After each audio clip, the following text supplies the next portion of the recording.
Welcome to DJNTV and Tuesday Night with Ben Stowe. Now introducing the one and only Ben Stowe. Yeah, baby. Yeah.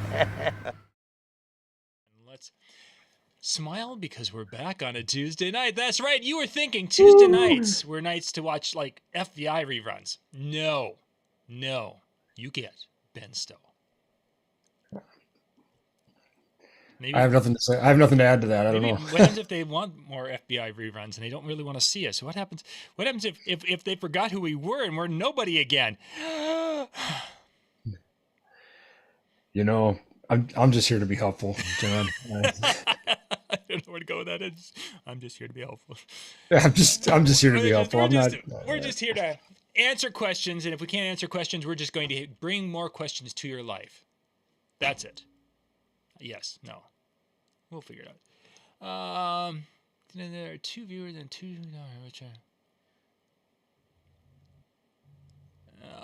I'm not even sure how that all right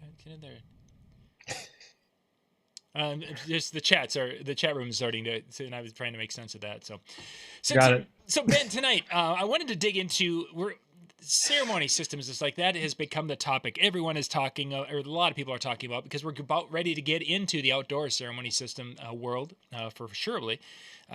In my own situation, I have done more outdoor ceremonies in the last 2 years.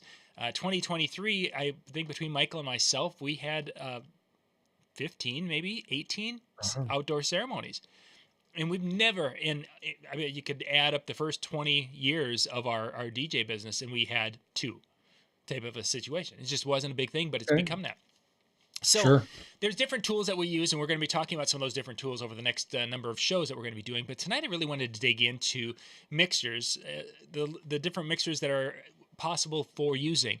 And the people have been asking, one main question is that should I get a digital one? Should I go with an analog one? So let's just kind of start at that, the 101 level for what these devices are, what they can do, and maybe help people make a decision of which direction to go.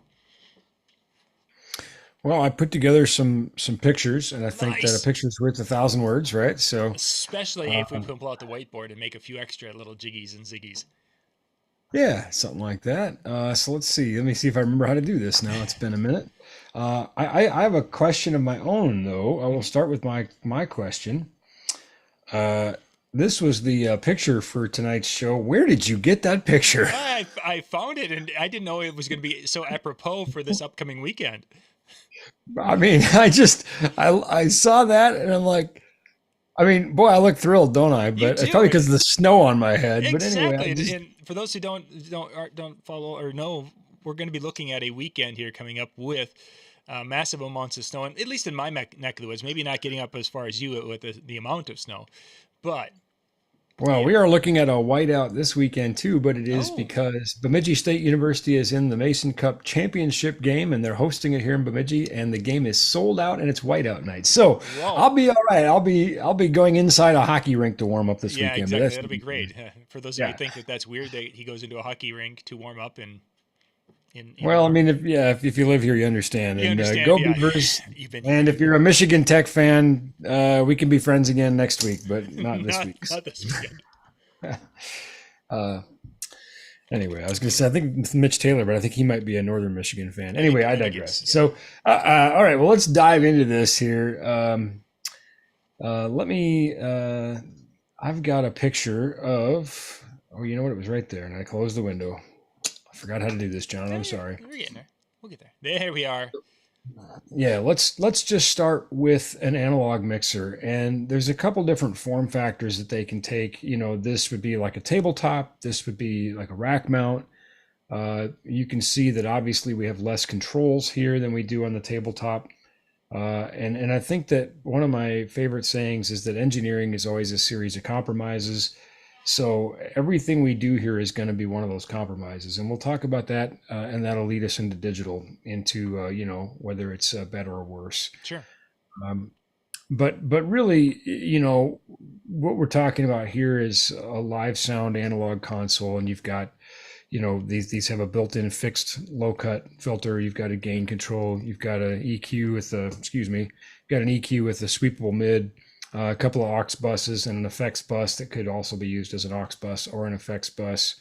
Pan, mute, bus assigns, fader, and basically you're off to the races. This particular board also has USB, which could be used bidirectionally. We can bring signal in from the computer, or we can send signal out to the computer. Some models even allow multi-track recording, which is kind of nice. Then acts as a bit of a digital interface. I'm going to go through a few different models of digital mixers, but I decided to just kind of talk about these two models of analog mixers because they're so generally the same. There are nuanced differences with whether they have that USB or they have some dynamics or effects. More on that later. But by and large, it's kind of like, well, they're kind of all similarly featured, right? Yes. So specifically, some of the differences would be size and footprint. This, of course, you need access to the knobs. Again, pros and cons, right? Knobs are great, but then you have to have access to them. So really depends on what you want and what you like. I have many of these exact analog mixers here that I use in rentals for small corporate AV things like that. That said, I generally always find myself missing the features that are found on a digital mixer, because once you have them, you really kind of want them. You're like, oh, if only I had this or that. And so I guess we'll get into this and that here in a second. So let's take a quick look here at a few of the more popular families of digital mixers right now. This is the new family of the CQ series from Allen Heath. I am obligated to tell you that these are all available from NLFX, and most of them are in stock at NLFX. So we can get you these here right quick, but do not delay, because as John said, it's coming up on wedding ceremony season and stock is getting depleted. I know I think we're down to only B stock on the 18 model, the CQ18T of this right now, but the 12s and 20s are in stock. A couple things to note here as far as functionality. You can see the 18T and the 12T here have touch screens, and that is how you control them as opposed to the knobs. You use a touch screen. The 20 does not. You need to connect that to a computer or a tablet or something, and that becomes your interface. And that can be in a pro and a con altogether, right? The pro is the footprint is small. The con is we need now to have an external device to control this. So let's look at another family. A lot of people are familiar with the Touch Mix series. Here we can see the 8, 16, and 30. It works very, very similar. You have a touch screen, and that's kind of how you control this thing. And again, more channels, bigger footprint. The 8 is really the most popular, I think, for weddings and DJs. Again, in stock at NLFX, believe it or not. They really are in stock. I know they're hard to get elsewhere, but we've got them. And we're going to talk about some of the specific features that all of these share. UI series from Soundcraft has been very popular. Again, a couple different sizes and form factors. Annoyingly enough, the 12 is not rack mountable, but the 16 and the 24 are. Yeah, I know. I don't understand it either. But these, like the 20 from Allen and Heath, require an external device to control them. You need a tablet or a computer or something to control them. You have very limited control on the unit itself. None, basically. And then the R series mixers from Persona, 16R, 24R, and 32R. There's actually some promos going on these right now. There's some goodies you get with it. Just reach out to me offline. I don't want to turn this into an advertisement, but I just felt like I should probably tell you. Now, if you're not watching our show live, you should probably check and see if the promo is still going, because it might be years from now. But anyway, these two require something like a computer or a tablet to control them. And the pro of that would be, we could take a look at this, the 16 on top. And it's a single rack mount. It's a 16 channel mixer, and it's got, really it's as well featured as as most live sound consoles. You could mix a band from this thing. So tremendous amount of power in a 1U chassis, but the trade-off for that is needing to have like an iPad or something to control it. All right, let's dive into some more.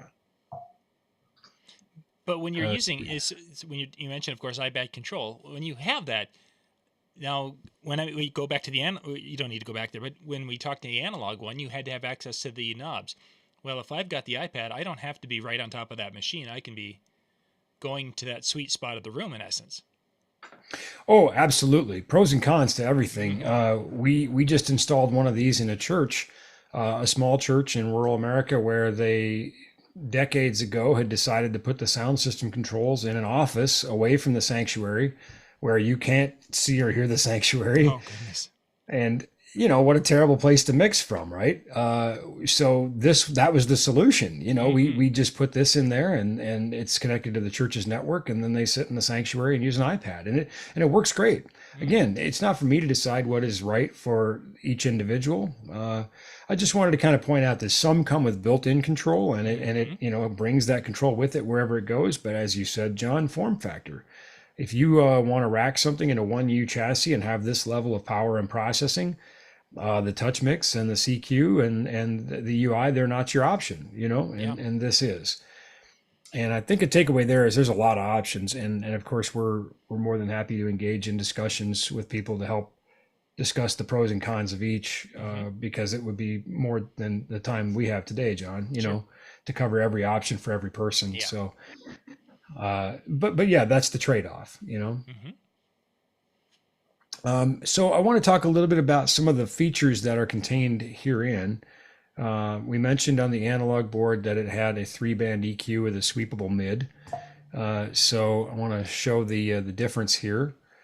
This is that exact mixer, and these are the EQ curves. And we can see that the high frequency knob is a high frequency shelf. So it's a shelving EQ. This is our sweepable mid, and you'll notice that it shows this curve in a few different locations because it's trying to, it's showing us that we can adjust that frequency. We can choose where that center point of that filter is. And of course, there's sort of an age-old adage. It's, it's better to cut than boost, but if you boost, it should be wide, and if you cut, it should be narrow. And they've kind of built that into the board. They baked that in. So all of our boosts are wide filters, and all of our cuts are narrow filters. Oops, excuse me. I've got a hair trigger on this thing here today. I'll tell you what. Touch my mouse and the screen changes. So like that. Anyway, so to that end, they've kind of built that functionality in. And then here on the low frequency, you can see that it is a bit of a bell curve when it's being boosted, and it's a shelf when it's being cut. So it's interesting how they did that. They tried to help us a little bit with these analog boards, but it certainly doesn't have the flexibility or the control that a digital board does. Certainly, yeah. And example here, this is these digital boards have what's called parametric EQs. And in a parametric EQ, we can adjust not only where that frequency is, and not only how much it gets increased or decreased, but we can also control the width or the Q. So I could make this filter, more narrow, and this filter more wide, for example, So that parametric EQ is very, very useful. It's a very powerful tool in cutting feedback. It allows us to get rid of only what we want to get rid of and not anything else. It allows us to make very specific and contoured changes to the sound of various instruments or vocals. I find a parametric EQ to be really outstanding and indispensable. So, again, for me, a digital board is really preferential. But then, of course, you'll remember I just said I have a bunch of those analog boards because sometimes that still prevails. The simplicity or the reliability or the ruggedness or whatever, Sure. I have both is my point, and I know that that's a luxury. So I guess we can talk about what's right for any individual. I think the big word you used there was the simplicity. That you could go down a lot of rabbit holes when you get into that digital and you're really trying to refine every element. Absolutely. Yeah. I have these conversations with a lot of people, many of our viewers, friends of mine, we've talked about this, and, I have a customer who is taken over operating the soundboard at his church, and he sent me a picture of their EQ, and I gotta admit, I kind of pushed my chair back away from my desk, and I went, whoof, like wowzers. And he said, "What do you think I should do?" And I said, "Start over, hit the reset button, because you just, just hit the reset button." He said, "Okay, and then what?" I said, "Well, then, then do it right." Yeah. And he said, "Well, what's right?" And I said, I don't know. There's no way without being there. I mean, I could give you some general hard and fast rules, right? Like I'd say, well, I'd do this and I'd do that as some basics for vocals, right? But other than that, I mean, I could tell you how I would start by EQing a kick drum, right? Or whatever. But ultimately, that, like you said, there's those rabbit holes. And one of my favorite sayings when I teach live sound mixing and that sort of thing to DJs and church volunteers and others is little changes, little mistakes. Just because you have a knob there doesn't mean you need to turn it. But you're right, John. You have to avoid falling in that rabbit hole and turning that EQ into something like what we saw on this guy's mixing board, where it was doing more harm than good by a long shot. Sure. I see that if you just turn that EQ off, it's going to sound better immediately. Mm-hmm. So that is the danger, right? Is avoiding those rabbit holes. Yeah. So, all right. Let's see. Get this cleared out here. Clear all drawings. There we go. Some other features on on digital boards would be dynamics, and sometimes there's some limited dynamics on analog boards. We'll talk about in a second, but I tried to use, this is a graphic that I've taken from my a presentation that I've given on live sound mixing, and it does talk specifically about various types of dynamics. So let's just go through those real quick. So compressor, basically when the signal reaches a predefined threshold, it begins to compress that signal at a ratio that is selectable. Usually, hold that thought.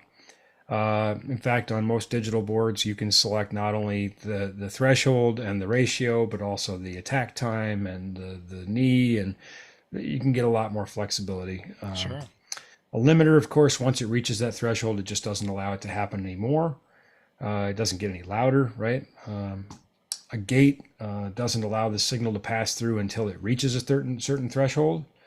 And then an expander sort of works the opposite, of a compressor in a way. And so a lot of your digital boards are going to have these dynamics and things on board. And again, you might say, well, do I need them? I don't know. They can certainly be nice, but of course you can make sound without them. They can be handy and they can be detrimental. A hammer is great for pounding in a nail, and when you hit your thumb, it's not so great, So they also, these digital boards, and this is the app for the CQ series, but a lot of these have built-in effects too. So if we have someone singing at the wedding, we could maybe give them a little bit of reverb or a little bit of delay or something, something to just sort of help their vocals. And now again, this is for the viewer to decide. You might be watching saying, "Man, I don't want to work that hard." Yeah. That's fair. So don't, Yeah. it's what I mean. There's not really a one size fits all answer. I could tell you what I would like to do, but I don't think that would be a fair answer, Sure. So we're back to our analog board here, and I just wanted to point out that this one does have an effects section. So you can see the difference here, right? We've got a lot more control and a lot more options. Here we can sort of choose do we have a reverb or do we have a delay, and how much of it. Sure. But we don't have a lot of the parameters we can adjust. It's certainly much more limited. And the same thing would be for our limiter here. It's either on or off. You don't have an adjustable threshold. You don't have an adjustable attack. You don't have an adjustable knee. You don't have any of the really exciting things you can adjust on most modern digital compressors. But again, if you don't know how a compressor works and you don't want to know how a compressor works, then it's not going to be much good to you anyway, Sure. right? So that's the 10-second overview, I think. Digital boards are just going to give you a lot more stuff, a lot more tools, a lot more resources. To me, that's exciting. To me, that's useful. But again, like you said, John, there's a simplicity thing on an analog board. It's the age-old trade-off, right? Mm-hmm. Now, with some of the digital boards, is there a simple mode for lack of a better way to describe it, where you can get into the app and it just basically kind of replicates an analog type control without having to use a lot of that expanded functionality.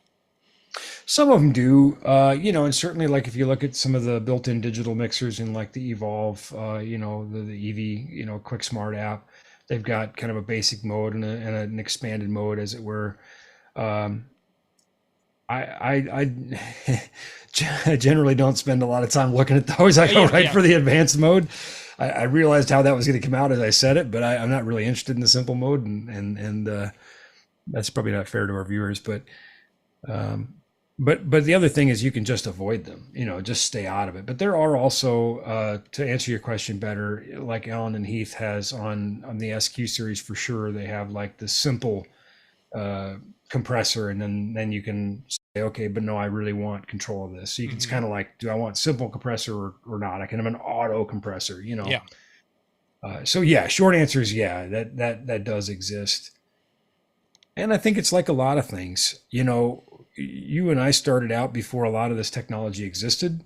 We started out in the era where, we might record a song off the radio on a tape because that was the only way to capture for me, a record store was 2 hours away when I was a kid. Yeah. We didn't get to go buy records, once I became a DJ, I was buying CDs, and our ability to, cut, slice, mix, remix, reproduce, all those sorts of things was significantly limited. The dual deck CD player, when that came out in our lifetime, in our career time, was a huge advancement. And yet now, we can work our way to, stems and the modern, ways that songs are cut and produced. So I think the moral of that story is that just because you are working in the simple mode now, it doesn't mean you have to stay there. Sure. And you can grow into those tools. Rome wasn't built in a day. My career wasn't built in a day. I didn't start mixing Grammy winners day one. You've known me for a long time. You've seen my career grow too, right? We all have to walk this walk somehow. But I will say it's easier to do if the stuff's in front of you. It's easier to take that home on a Wednesday night and say, I'm going to try to master compressors tonight, or at least understand them a little more, better, Yeah. Yes. And that's how we do it, right? Mm-hmm. Let's see. I think I've got a question that popped up here. Somebody was, and this is talking microphones, but we'll just answer a couple of questions here in the last couple of minutes. Talking in the RE3 system, the difference between the ND76 and the ND86, are you familiar with those two elements? Yeah, the 76 is a dynamic cardioid, and the 86, I think, is a hypercardioid. I admittedly have to look. I'm sorry. Excuse me a second here, but I just woke up from a nap, believe it or not. I just got back from a 5-day, 1,500-mile road trip. So supercardioid, excuse me. The ND86 is a supercardioid, not hypercardioid.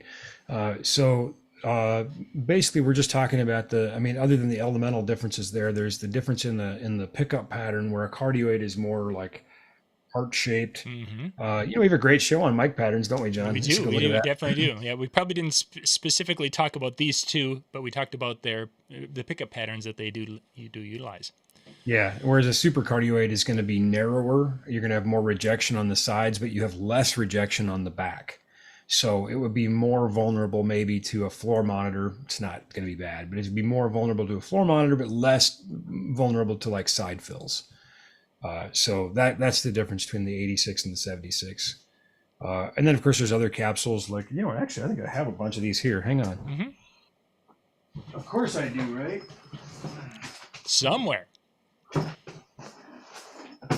I tell you what, we've done a lot of shows and there's been a lot of things come off that floor. So you guys just got to come over to my house and play. It's like a giant playground. So let's see. What do we got here? We got the 520 capsule for RE3, which is a supercardioid condenser.